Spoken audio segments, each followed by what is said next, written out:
ನನ್ನ ಗೌರವಪೂರ್ವಕ ವಂದನೆಗಳನ್ನು ಸಲ್ಲಿಸಿದ ಇವತ್ತಿನ ದಿನ ಮೊನ್ನೆ ಮೇಲ್ಕೋಟೆಯ ಧಾರ್ಮಿಕ ಕಾರ್ಯಕ್ರಮದಲ್ಲಿ ಭಾಗವಹಿಸಲಿಕ್ಕಾಗಲಿಲ್ಲ. ಕಾರಣ ಲೋಕಸಭೆಯ ಕಲಾಪಗಳ ಹಿನ್ನೆಲೆಯಲ್ಲಿ ನಾನು ಭಾಗವಹಿಸಲಿಕ್ಕೆ ಆಗಲಿದ್ದಂಥ ಒಂದು ಹಿನ್ನೆಲೆಯಲ್ಲಿ ಇವತ್ತಿನ ದಿನ ದೇವರ ದರ್ಶನ ಪಡೆಯುವುದು ಒಂದು ಭಾಗ. ದೇವರ ದರ್ಶನ ಪಡೆಯುವುದರ ಜೊತೆಗೆ ನಮಗೆ ನಿಜವಾದ ದೇವರುಗಳು ನಮ್ಮ ರೈತರು, ಕಾರ್ಮಿಕರು, ನಮ್ಮನ್ನು ಬೆಳೆಸಿರ್ತಕ್ಕಂಥ ನಿಜವಾದ ದೇವರುಗಳಿದ್ದಾರೆ, ಅವರನ್ನು ಸಹ ಭೇಟಿ ಮಾಡತಕ್ಕಂಥ ಒಂದು ಅವಕಾಶ ಇದೆ. ಚುನಾವಣೆಯ ವಿಷಯಕ್ಕೆ ಸಂಬಂಧಪಟ್ಟ ಮಾಧ್ಯಮಗಳಲ್ಲಿ ಬಂದಂಥ ವರದಿ ನೋಡಿದ್ರೆ ಕೆಲವು ಸ್ನೇಹಿತರುಗಳ ಹತ್ರ ಚರ್ಚೆ ಮಾಡಿದ್ದಾರೆ. ದಾವಣಗೆರೆ ಮತ್ತು ಬಾಗಲಕೋಟೆಯ ಚುನಾವಣೆ ವಿಷಯದಲ್ಲಿ ಸ್ನೇಹಿತರುಗಳ ಜೊತೆ ಚರ್ಚೆ ಮಾಡಿದ್ದಾರೆ. ನಾಳೆ ದಿನ ಸಾಯಂಕಾಲ ದಾವಣಗೆರೆ ಹೋಗ್ತಾ ಇದ್ದಾರೆ. ದಾವಣಗೆರೆನಲ್ಲಿ ಎರಡು ಬಹಿರಂಗ ಸಭೆಗಳನ್ನು ಇಟ್ಟಿದ್ದಾರೆ.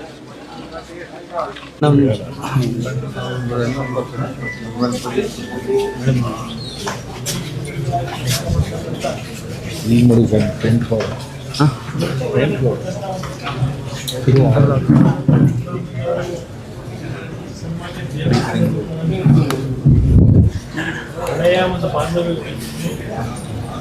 ಅವರು ಈ ಒಂದು ಭಾಗದ ಮಕ್ಕಳಿಗೆ ಉತ್ತಮವಾದಂಥ ಶಿಕ್ಷಣ ಕೊಡಬೇಕು ಅಂತಕ್ಕಂಥದ್ದು ಅವರ ಒಂದು ತೀರ್ಮಾನಗಳನ್ನೇನು ಮಾಡಿದರು ಅವರು ಬದುಕಿದ್ದಾಗ. ಆ ಹಿನ್ನೆಲೆಯಲ್ಲಿ ನಮ್ಮ ಪುಟ್ಟರಾಜು ಅವರು ಈಗಾಗಲೇ ಈ ಒಂದು ಶಿಕ್ಷಣ ಕ್ಷೇತ್ರದ ಈ ಒಂದು ಭವನವನ್ನು ಕಟ್ತಕ್ಕಂಥದ್ದಕ್ಕೆ ಹಲವಾರು ರೀತಿಯಲ್ಲಿ ಒಂದು ಕೊಡುಗೆ ಕೊಟ್ಕೊಂಡಿದ್ದಾರೆ. ನಾನು ಮುಖ್ಯಮಂತ್ರಿ ಆದಂಥ ಸಂದರ್ಭದಲ್ಲೂ ಸಹ ಹಲವಾರು ಸ್ಕೂಲ್ಗಳಿಗೆ ನಾವೇನು ಅನುಮತಿ ಕೊಟ್ಟಿದ್ವಿ, ಆ ಸಂದರ್ಭದಲ್ಲಿ ಕೊಟ್ಟಂಥ ಹಣವನ್ನು ಸಹ ಈ ಒಂದು ಉತ್ತಮವಾದಂಥ ಇಡೀ ಜಿಲ್ಲೆಯಲ್ಲೇ ಒಂದು ಮಾದರಿ ಶಿಕ್ಷಣ ಸಂಸ್ಥೆಯಾಗಿ ಸರ್ಕಾರದಿಂದ ಮಾಡಬೇಕು ಅಂತಕ್ಕಂಥದ್ದು ಅವರಲ್ಲಿ ಇದ್ದಂಥ ಒಂದು ಕಮಿಟ್ಮೆಂಟ್ ಏನಿದೆ. ಆ ಹಿನ್ನೆಲೆಯಲ್ಲಿ ಈಗಾಗಲೇ ಅವರು ವೈಯಕ್ತಿಕವಾಗೂ ಸಹ ಈ ಒಂದು ಶಿಕ್ಷಣ ಸಂಸ್ಥೆಗೆ ಅವರದೇ ಆದಂಥ ಕೊಡುಗೆಯನ್ನು ಕೊಟ್ಟಿದ್ದಾರೆ. ಬಹುಶಃ ಇನ್ನೂ 2 ಕೋಟಿ ಹಣದ ಅವಶ್ಯಕತೆ ಇದೆ ಇದು ಸಂಪೂರ್ಣ ಆಗ್ತಕ್ಕಂಥದ್ದಕ್ಕೆ ಅನ್ನೋದು ಒಂದು ಲೆಕ್ಕಾಚಾರ ಏನು ಮಾಡಿದ್ದಾರೆ. ಈಗಾಗಲೇ ಸರ್ಕಾರದಲ್ಲೂ ಚರ್ಚೆ ಮಾಡಿ ಮುಂದಿನ ಶೈಕ್ಷಣಿಕ ವರ್ಷದಿಂದ ಈ ಶಾಲೆಯನ್ನು ಪ್ರಾರಂಭ ಮಾಡಬೇಕು ಅಂತಕ್ಕಂಥ ಒಂದು ದಿನಾಂಕ ನಿಗದಿ ಮಾಡ್ಕೊಂಡಿದ್ದಾರೆ. ಆ ಹಿನ್ನೆಲೆಯಲ್ಲಿ ಇವತ್ತು ಈ ಶಾಲೆಯ ಒಂದು ಸಂಪೂರ್ಣವಾದಂಥ ಕಟ್ಟಡದ ನಿರ್ಮಾಣ ಮತ್ತು ಮಕ್ಕಳಿಗೆ ಎಲ್ಲ ರೀತಿಯ ಸೌಕರ್ಯಗಳನ್ನು ಕಲ್ಪಿಸ್ತಕ್ಕಂಥದ್ದಕ್ಕೆ ಇವತ್ತು ಒಂದು ಬಾರಿ ಬಂದು ನೋಡಬೇಕು ಅಂತಕ್ಕಂಥದ್ದು ಪುಟ್ಟರಾಜು ಅವರು ನನಗೇನು ನನ್ನ ಗಮನಕ್ಕೆ ತಂದಿದ್ದಾರೆ. ಆ ಹಿನ್ನೆಲೆಯಲ್ಲಿ ನಾನು ಮೇಲ್ಕೋಟೆಗೆ ಹೋಗ್ತಕ್ಕಂಥ ಮಾರ್ಗದರ್ಶನದಲ್ಲಿ ಇವತ್ತು ಇಲ್ಲೇನು ಬಂದಿದ್ದೇನೆ, ಅವ್ರಿಗೊಂದು ಮಾತು ಹೇಳಿದ್ದೇನೆ.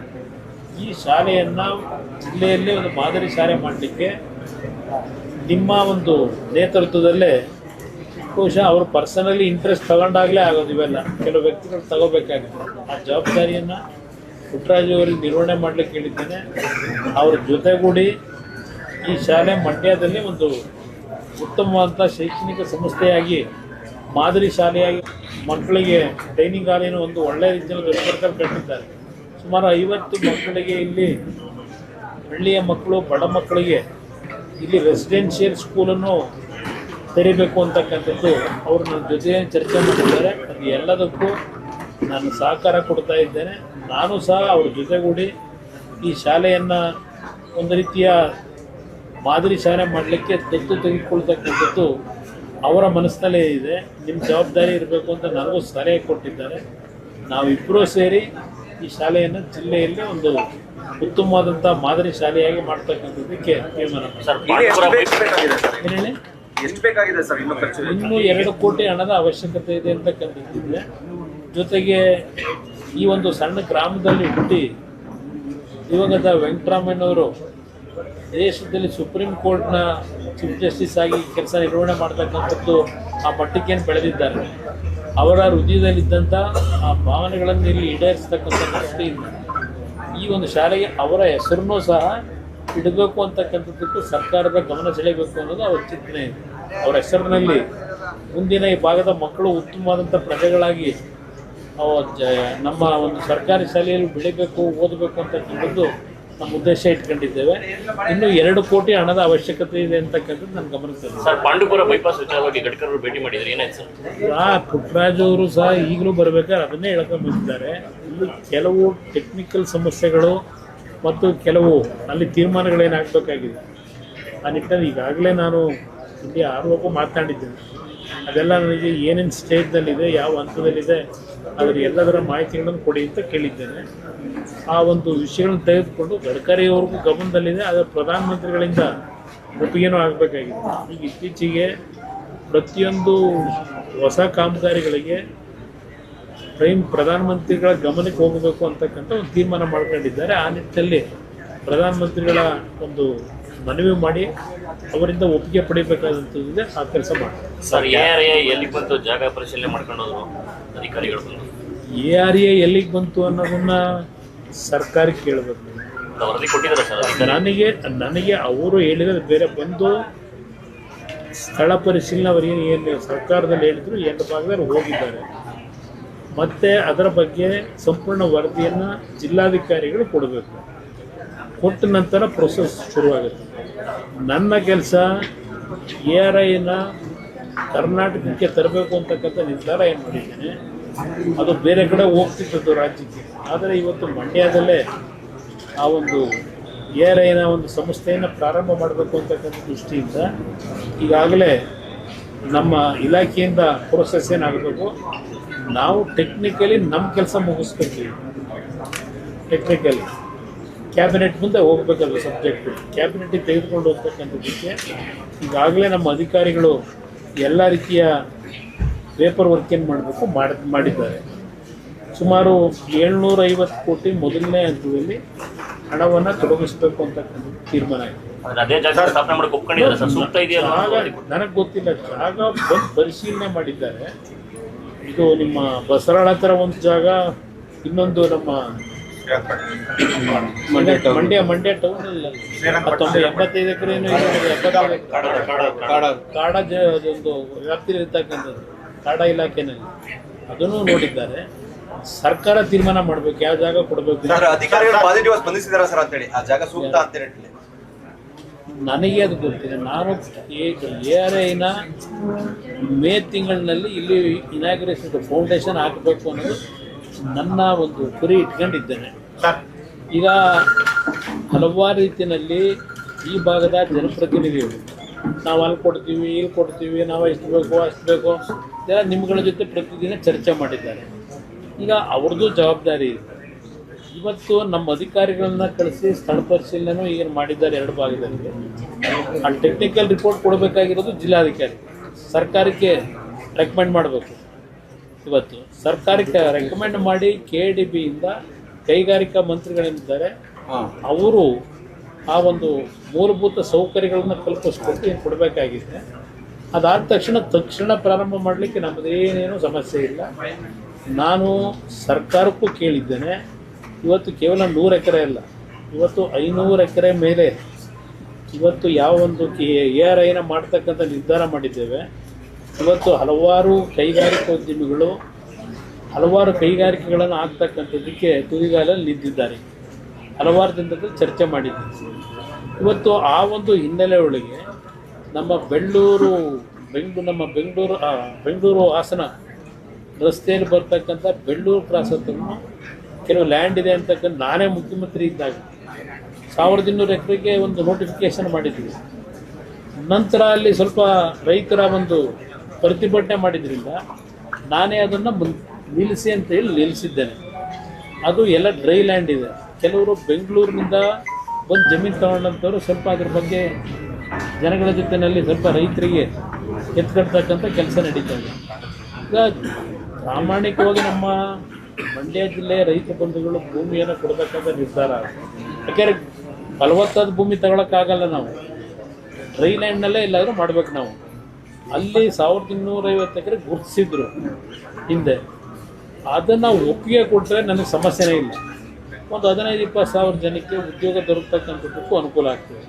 ತುಮಕೂರು ಭಾಗದ ಜನಕ್ಕೂ ಅನುಕೂಲ ಆಗುತ್ತೆ, ಮಂಡ್ಯ ಜಿಲ್ಲೆ ಭಾಗದ ಜನಕ್ಕೂ ಅನುಕೂಲ ಆಗುತ್ತೆ. ನನ್ನ ಕಡೆಯಿಂದ ಯಾವುದೇ ರೀತಿಯಲ್ಲಿ ನಾನು ಏನು ಒಂದು ಕೈಗಾರಿಕೆ ತರಬೇಕು, ನನ್ನ ಬಗ್ಗೆ ಜನಗಳಲ್ಲಿ ಆ ನಿರೀಕ್ಷೆಯನ್ನು ಇಟ್ಟಿದ್ರು. ದೊಡ್ಡ ಮಟ್ಟದಲ್ಲೇ ಒಂದು ಪೂನಾದಲ್ಲಿ ಇವತ್ತು ಯಾವೊಂದು ಟೆಸ್ಟಿಂಗ್ ಯೂನಿಟ್ನ ಹಾಕಿದ್ರಿಂದ ಇವತ್ತು ಪೂನಾ ಬೆಳೀತು. ಭಾಳ ದೊಡ್ಡ ಮಟ್ಟದಲ್ಲಿ ಆಟೋಮೊಬೈಲ್ ಇಂಡಸ್ಟ್ರಿಗಳು ಬೆಳೆದಿದೆ. ಅದೇ ರೀತಿಯಲ್ಲಿ ಈ ಒಂದು ARIನ ನಾವಿಲ್ಲಿ ಸ್ಥಾಪನೆ ಮಾಡೋದ್ರಿಂದ ಹಲವಾರು ರೀತಿ ದೊಡ್ಡ ಮಟ್ಟದ ಟೌನ್ಶಿಪ್ಪು ಬೆಳೆಯಲಿಕ್ಕೆ ಅವಕಾಶ ಇದೆ. ಅದಕ್ಕೆ ಜನತೆಯ ಸಹಕಾರವೂ ಬೇಕು, ನನಗೆ ಜನಪ್ರತಿನಿಧಿಗಳ ಸಹಕಾರವೂ. ಉಪಚುನಾವಣೆ ವಿಚಾರವಾಗಿ ಸಾಕಷ್ಟು ಚರ್ಚೆ ಆಗ್ತಾ ಇರೋದು. ಉಪಚುನಾವಣೆ ವಿಚಾರವಾಗಿ ಸರ್, ಕುಟುಂಬ ರಾಜಕಾರಣದ ವಿಚಾರ ಸಾಕಷ್ಟು ಚರ್ಚೆ ಆಗ್ತಾ ಇದೆ. ಸಿದ್ದರಾಮಯ್ಯನವರು ನಿಮ್ಮ ಕುಟುಂಬನೇ ಸಾಕಷ್ಟು ಟಾರ್ಗೆಟ್ ಮಾಡಿ ಮಾತಾಡ್ತಾ ಇದ್ದಾರೆ. ಅವ್ರದ್ದು ಯಾವ ಕುಟುಂಬ? ಸಿದ್ದರಾಮಯ್ಯ ಮೊದಲನೇ ಮಗ ಇದ್ದಾಗ ಮೊದಲನೇ ಮಗನ ಬೆಳೆಸಬೇಕು ಅಂತ ನೋಡಿದ್ರು. ಅವರ ಅಕಾಲಿಕ ಮರಣದಿಂದ ಈಗ ಎರಡನೇ ಮಗ ಡಾಕ್ಟರ್ ಆಗಿದ್ದವರು ಯಾತಕ್ಕೆ ರಾಜಕೀಯಕ್ಕೆ ಬಂದಿದ್ದಾರೆ? ಯಾತಕ್ಕಲ್ಲಿ ಬೆಂಗಳೂರಲ್ಲಿ ಕೂತ್ಕೊಂಡು ಪ್ರತಿನಿತ್ಯ ವಸೂಲಿಗೆ ಇಟ್ಕೊಂಡಿದ್ದಾರೆ? ಅವ್ರದ್ದು ಯಾವ ಕುಟುಂಬ? ಸಿದ್ದರಾಮಯ್ಯನವ್ರದ್ದು. ಇಷ್ಟು ದಿವಸ ದೇವೇಗೌಡರು ಕುಟುಂಬದ ಬಗ್ಗೆ ಚರ್ಚೆ ಮಾಡಿದ್ರು. ದೇವೇಗೌಡರು ಕುಟುಂಬದಲ್ಲಿ ಏನೋ ಮಗ, ಮೊಮ್ಮಗ, ಮರಿ ಮೊಮ್ಮಗ ಇದೆಲ್ಲ ದೂರದ್ರಲ್ಲ. ಇವತ್ತು ನಿಮ್ಮ ಡೆಪ್ಟಿ CM ಅವ್ರ ಕುಟುಂಬದಲ್ಲಿ ಎಷ್ಟು ಜನ ಅವರೇ? ಎಷ್ಟು ಜನ MLAಗಳು ಎಲ್ಲ ಮಾಡ್ಕೊಂಡು ತಯಾರು ಮಾಡ್ಕೊಂಡಿದ್ದಾರೆ. ಇವಾಗ KMF ಅಧ್ಯಕ್ಷನೂ ಮಾಡಬೇಕು ಅಂತ ಹೇಳ್ತಾರಲ್ಲ, ಅವ್ರದ್ದು ಯಾವ ಕುಟುಂಬ? ಎಷ್ಟು ಕುಟುಂಬಗಳು ಇವತ್ತು 2 ಜನ 3 ಜನ ಶಾಸಕರುಗಳಿರ್ತಕ್ಕಂಥ ಕುಟುಂಬಗಳಿಲ್ಲ ಪಾರ್ಟಿಗಳಲ್ಲಿ. ಸಿದ್ದರಾಮಯ್ಯನವರಿಗೆ ಕುಟುಂಬ ರಾಜಕಾರಣದ ಬಗ್ಗೆ ಮಾತನಾಡ್ತಕ್ಕಂಥ ನೈತಿಕತೆ ಕಿಂಚಿತ್ತೇನಾದರೂ ಇದೆಯಾ? ಕಿಂಚಿತ್ತಿದೆಯಾ ಅವರಿಗೆ? ಅದು ಯಾರು ಮಾತಾಡೋದಕ್ಕೆ ಕುಟುಂಬ ರಾಜಕೀಯದ ಬಗ್ಗೆ? ಅರ್ಥ ಮಾಡ್ಕೋಬೇಕು ಅವ್ರನ್ನು. ಯಾತಕ್ಕೆ ಅವ್ರ ಮಗನ ಬಿಟ್ಕೊಂಡವ್ರೆ? ಈಗ ಅವ್ರ ಮಗನಿಗೆ ಯಾಕೆ ಜವಾಬ್ದಾರಿ ಕೊಟ್ಕೊಂಡವ್ರೆ? ಏನು ಜನಗಳ ಸೇವೆ ಮಾಡುವಂಥ ಜವಾಬ್ದಾರಿ ಕೊಟ್ಟವ್ರ? ದೇವೇಗೌಡರು ಕುಟುಂಬದಲ್ಲಿ ಹೌದು, ರೇವಣ್ಣ ಅವರು ಮಂತ್ರಿ ಇದ್ದರು, ನಾನು ಮುಖ್ಯಮಂತ್ರಿನೂ ಆಗಿದ್ದೆ. ನಮ್ಮನ್ನು ದೇವೇಗೌಡರು ವಸೂಲಿ ಮಾಡೋಕ್ಕೆ ರಾಜಕೀಯಕ್ಕೆ ಬನ್ನಿ ಅಂತ ಕರೀಲಿಲ್ಲ. ಜನಗಳ ಕಷ್ಟ ಸುಖ ನೋಡಿ ಜನಗಳ ಸೇವೆ ಮಾಡಿ ಅಂತೇಳಿ ಕರೆಸೋರು. ಅವರೇನು ಕರೀಲಿಲ್ಲ. ದೇವೇಗೌಡರು ನಮ್ಮನ್ನು ರಾಜಕೀಯಕ್ಕೆ ಬನ್ನಿ ಅಂತ ಕರೀಲಿಲ್ಲ. ಜನ ನಮ್ಮನ್ನು ಎಳ್ಕೊಂಬಂದರು ರಾಜಕಾರಣಕ್ಕೆ. ನಮಗೂ ಅವ್ರಿಗೂ ಇರೋ ವ್ಯತ್ಯಾಸ, ಸಿದ್ದರಾಮಯ್ಯನವ್ರಿಗೂ. ನಮ್ಮನ್ನು ದೇವೇಗೌಡರು ಬೆಳೆಸ್ತಿಲ್ಲ ಎಂದು ನಾನು ಲೋಕಸಭೆಗೆ ನಿಲ್ಲೋದಕ್ಕೆ ಭಾಳ ವಿರೋಧ ಮಾಡಿದವರು. ರಾಜಕಾರಣ ಯಾವ ಕಾರಣಕ್ಕೂ ಬೇಡ ಅಂತ.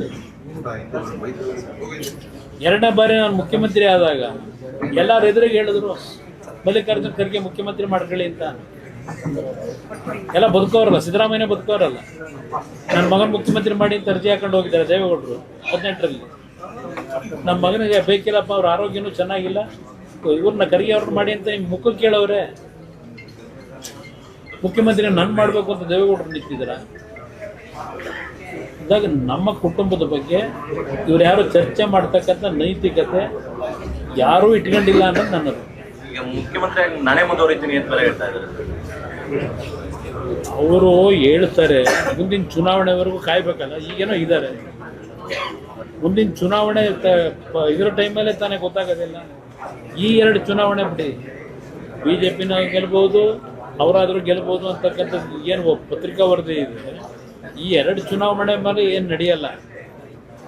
ಈಗ ಇದೇ ಕೇರ್ಪೇಟೆಯಲ್ಲಿ ನಾನು ಮುಖ್ಯಮಂತ್ರಿ ಸ್ಥಾನ ಬಿಟ್ಟ ಮೇಲೆ ನಡೀತಲ್ಲ ಚುನಾವಣೆ, ಗೆದ್ದಿದ್ರು BJP ಪಕ್ಷದಲ್ಲಿ. ಜನರಲ್ ಚುನಾವಣೆಯಲ್ಲಿ ಯಾತಕ್ಕೆ ಅಲ್ಲಿ ಮತ್ತೆ ಜನತಾದಳ ಗೆಲ್ತು? ಅಂದ ಇವರು ಶಾಶ್ವತ ಯಾರಿಗೂ ಅಲ್ಲ ಪಾಪ. ಅವರು ಮುಂದಿನ ವರ್ಷ ನಾನೇ, ಈ 2 ವರ್ಷ ಅಲ್ಲ, ಮುಂದಕ್ಕೆ 28ಕ್ಕೂ ನಾನೇ ಬರ್ತೀನಿ ಅಂತ ಹೇಳ್ತಾವ್ರಿ. ಕೊನೆ ಉಸಿರಿರೋವರೆಗೂ ನಾನು ರಾಜಕೀಯದಲ್ಲಿ ಇರ್ತೀನಿ ಅಂತ ಹೇಳಿದ್ದಾರಲ್ವಾ. ವಿಧಾನಸಭೆಯಲ್ಲಿ ಹೇಳಿದ್ರು 2013 ಏನು ಹೇಳವ್ರೆ, ಇದು ನನ್ನ ಕೊನೆ ರಾಜಕೀಯದ ಹೋರಾಟ, ಇನ್ನು ರಾಜಕೀಯ ಬಿಡ್ತೀನಿ ಅಂತ ಹೇಳಿ 13ರಲ್ಲಿ ವಿಧಾನಸಭೆಯಲ್ಲಿ ರೆಕಾರ್ಡ್ ಆಗಿದೆ. ಪಾಪ ಅದರ ರುಚಿ ಸಿಕ್ಕದ ಮೇಲೆ ಅಯ್ಯೋಯ್ಯೋ ಎಲ್ಲಾದರೂ ಉಂಟಾ, ನಾನು ಮುಖ್ಯಮಂತ್ರಿ ಸ್ಥಾನ ಬಿಟ್ಕೊಡೋದು, ಪರ್ಮನೆಂಟಾಗಿ ನಾನೇ ಇರ್ತೀನಿ ಅಂತ ಹೇಳ್ತಾ ಇದ್ದಾರೆ. ಜನ ಮುಂದೆ ತೀರ್ಮಾನ ಮಾಡ್ತಾರೆ. ರುಚಿ ಅಂದ್ರೆ ಸರ್ ಹಾ? ಮುಸಲಿ ಏನ್ ಹೇಳಿ? ಯಾವ ತರ ರುಚಿ ಸರ್ ಅಂತ ಸಿಎಂ ರುಚಿ ನೋಡಿದ್ರಲ್ಲ ಏನೇನ್ ಮಾಡ್ಬೋದು ಅಂತ. ಅಲ್ಲಿ ಹೋದ್ಮೇಲೆ ಯಾವ ತರ ನಡ್ಕೊಂಬಂದಿದೆ ನಿಮಗೆ ಗೊತ್ತಿದೆ. ಯಾವ್ಯಾವ ಸಂದರ್ಭದಲ್ಲಿ ಮುಖಭಂಗಕ್ಕೆ ಒಳಗಾದ್ರು 13ರಿಂದ 18 ಈಗ BJP ಮೇಲೆ ಹೇಳ್ತಾರೆ. ಅವರು ಮುಖ್ಯಮಂತ್ರಿಯಾಗಿ ಚುನಾವಣೆ ಹೋಗೋ ಸಂದರ್ಭದಲ್ಲಿ 2018ರಲ್ಲಿ ಏನೇನು ಮಾಡಿದ್ರು, ರಾಜ್ಯದ ಆರ್ಥಿಕ ಪರಿಸ್ಥಿತಿನ ಯಾವ ರೀತಿ ಸಂಪೂರ್ಣವಾಗಿ ಮುಂದೆ ಬರ್ತಕ್ಕಂಥ ಸರ್ಕಾರಗಳು ನಿಭಾಯಿಸ್ಲಿಕ್ಕೆ ಆಗದೇ ಇರತಕ್ಕಂಥ ವಾತಾವರಣ ಇವ್ರು ಕ್ರಿಯೇಟ್ ಮಾಡಲಿಲ್ವಾ ಸಿದ್ದರಾಮಯ್ಯನವರು? ಏನು ಯಾರು ಕಾಣದೇ ಇರೋ ಆರ್ಥಿಕ ಸಚಿವರು? ಇವ್ರ ಯೋಗ್ಯತೆಗೆ ಅವತ್ತು ರೈತರು ಸಾಲ ಮನ್ನಾ ಮಾಡಬೇಕು ಅಂತೇಳಿ ರಾಹುಲ್ ಗಾಂಧಿ ಹೇಳಿದ್ರು ಅಂತೇಳಿ ಮಾಡಿದ್ರಲ್ಲ. ನಾನು ಮುಖ್ಯಮಂತ್ರಿ ಆದಾಗ ಇನ್ನೂ 4,000 ಕೋಟಿ ಅವರ ಸಾಲ ಮನ್ನಾ ಯೋಜನೆ ಘೋಷಣೆ ಆಯ್ತಲ್ಲ, ತೀರಿಸ್ಬೇಕಾದ್ರೆ ನನ್ನ ಮೇಲೆ ಇತ್ತು. ನಾನು ಮುಖ್ಯಮಂತ್ರಿ ಆದಾಗ 2ನೇ ಬಾರಿ ಇವ್ರ ಜೊತೆ ಅವ್ರು ಬಜೆಟ್ ಮಂಡನೆ ಮಾಡಿದ್ರಲ್ಲ. ದೊಡ್ಡ ಆರ್ಥಿಕ ತಜ್ಞರು 4,000 ಕೋಟಿ ಉಳಿದಿತ್ತಲ್ಲ, ಆ 4,000 ಕೋಟಿನ ಯಾವ ಬಾಪ್ನಲ್ಲಿ ಹಾಕಿದ್ರು? ಕ್ಯಾಪಿಟಲ್ ಎಕ್ಸ್ಪೆಂಡಿಚರಲ್ಲಿ ಹಾಕಿದ್ರು, ರೆವಿನ್ಯೂ ಎಕ್ಸ್ಪೆಂಡಿಚರಲ್ಲಿ ಹಾಕಿದ್ರು?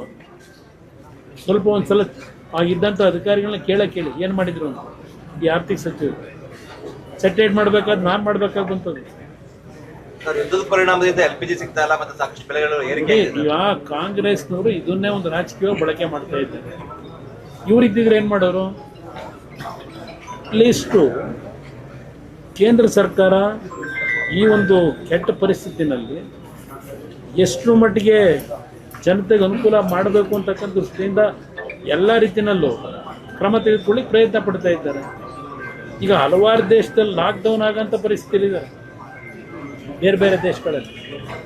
ಆದರೆ ಅಟ್ಲೀಸ್ಟ್ ಇಲ್ಲಿ ಒಂದು ಒಳ್ಳೆಯ ಉತ್ತಮವಾದಂಥ ಬಾಂಧವ್ಯದಿಂದ ಇವತ್ತು ಇಂಥ ಒಂದು ಕೆಟ್ಟ ಪರಿಸ್ಥಿತಿನಲ್ಲಿ ಜನರ ಸಮಸ್ಯೆಗಳಿಗೆ ಸ್ಪಂದಿಸಬೇಕು ಅಂತೇಳಿ ಪ್ರಾಮಾಣಿಕವಾಗಿ ಸ್ಪಂದಿಸ್ತಾ ಇದ್ದಾರೆ. ಇವರು ಅದನ್ನು ದೊಡ್ಡದಾಗಿ ಇವರ ಭಾಷಣಗಳಿದೆಯಲ್ಲ, ಇವರೇನು ಮಾಡ್ತಾವೆ, ನೀವೇನು ಮಾಡಿದ್ದೀರಿ? ಈಗ ಆಟೋ ಡ್ರೈವರ್ಗಳು ಕೇಳ್ತಾ ಇಲ್ವಾ ಸಿದ್ದರಾಮಯ್ಯ 15,000 ರೂಪಾಯಿ ಕೊಡಲಿ ತಿಂಗಳಿಗೆ, ನಮಗೆ ಇದೆಲ್ಲ ಸೆಟೇಟ್ ಆಗೋವರಿಗೆ ನಮಗೆ ಬದುಕಲಿಕ್ಕೆ ಅಂತ ಹೇಳಿ ಕೊಡೋಕ್ಕೇನಾಗಿದೆ? ಇವರು ಪಾಪ ಗ್ಯಾರಂಟಿ ಸ್ಕೀಮ್ ಕೊಡೋರಲ್ವ, 1,30,000 ಕೋಟಿನೂ ಏನೋ ಕೊಟ್ಟಿದ್ದೀವಿ ಅಂತಾರೆ. ಕೊಡ್ರಪ್ಪ, ಇದಕ್ಕೆ ಏನು ತೊಂದರೆ ನಿಮಗೆ ಕೊಡೋದಕ್ಕೆ? ಜನಗಳ ದುಡ್ಡು ಪಾಪ ಅವ್ರ ಕಷ್ಟ ಅಲ್ಲವ್ರೆ. ನೀವೇನು ಆ ಕಷ್ಟಕ್ಕೆ ಸ್ಪಂದಿಸ್ತಾ ಇದ್ದೀರಿ ನಿಮ್ಮ ಸರ್ಕಾರದಲ್ಲಿ? ಇಲ್ಲಿ ಅಲ್ಬಟ್ ಮಾಡ್ತಿರೋದು.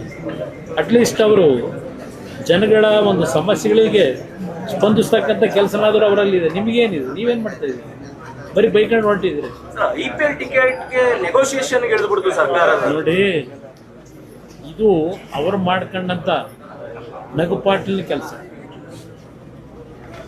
ಈ ಸಿಸ್ಟಮ್ಮು ಇವತ್ತು ಮಾಡಿ ಅಂತ ಹೇಳಿರೋದಲ್ಲ. ಕರ್ನಾಟಕ ರಾಜ್ಯದಲ್ಲಾಗಲಿ ಇಡೀ ದೇಶದಲ್ಲೇ, ನಾನು ಕರ್ನಾಟಕದ್ದೇ ನಾನು ನಿಮ್ಮ ಗಮನಕ್ಕೆ ತರೋದು. ಹಿಂದಿನಿಂದಲೂ ಯಾವುದಾದ್ರೂ ಕ್ರೀಡೆಗಳು ನಡೆದಾಗ ಪಾಸ್ಗಳನ್ನು ಕೊಡ್ತಕ್ಕಂಥದ್ದು ಹಿಂದಿನಿಂದಲೂ ಇದೆ. ಹಾಗೆ ಹಿಂದೆ ಇಂಡಿಯಾಗೂ ಮತ್ತು ಬೇರೆ ದೇಶಗಳಿಗೆ ಟೆಸ್ಟ್ಗಳಾಗಬೇಕಾದ್ರೆ ಪ್ರತಿ MLAಗಳಿಗೂ ಒಂದು ಪಾಸ್ ಕೊಡೋರು, ಗೌರವ ಕೊಡೋರು. ಪ್ರತಿ MLAಗಳಿಗೆ, ಮಿನಿಸ್ಟ್ರಿಗಳಿಗೆ 2 ಪಾಸ್ ಕೊಡೋರು. ಅವರೇನು ಕೇಳದೇ ಇದ್ದರೂ ಕಳಿಸೋರು. ಆ ಸಿಸ್ಟಮ್ಮು ಹಿಂದಿನಿಂದಲೂ ಹಲವಾರು ವರ್ಷಗಳಿಂದಲೂ ನಡ್ಕೊಂಬಂದಿರತಕ್ಕಂಥದ್ದು ನನ್ನ ಗಮನದಲ್ಲಿದೆಯಪ್ಪ. ಇವರು 3-4 ಕೋಟಿ ನಮಗೆ ಬೇಕು ಅಂತ ಹೇಳಿದೇನೋ ಅಸೆಂಬ್ಲಿ ಒಳಗೆ ಕೇಳ್ಕೊಂಡು ನಗುಪಾಟ್ಲು ಮಾಡ್ಕೊಂಡು ಅಷ್ಟೇ ಇಲ್ಲಾಗಿರೋದು. ಇದು ಮೊದಲಿಂದಲೂ ಈ ಸಿಸ್ಟಮ್ನಲ್ಲಿ ಒಂದು ಗೌರವ ಕೊಡ್ತಕ್ಕಂಥದ್ದು ನಡ್ಕೊಂಬಂದಿದೆ. ಅದನ್ನು ಗೌರವನ ಯಾವ ರೀತಿ ಉಳಿಸ್ಕೋಬೇಕು ಅನ್ನೋ ಯೋಗ್ಯತೆ ಇಲ್ಲ ಇವರು.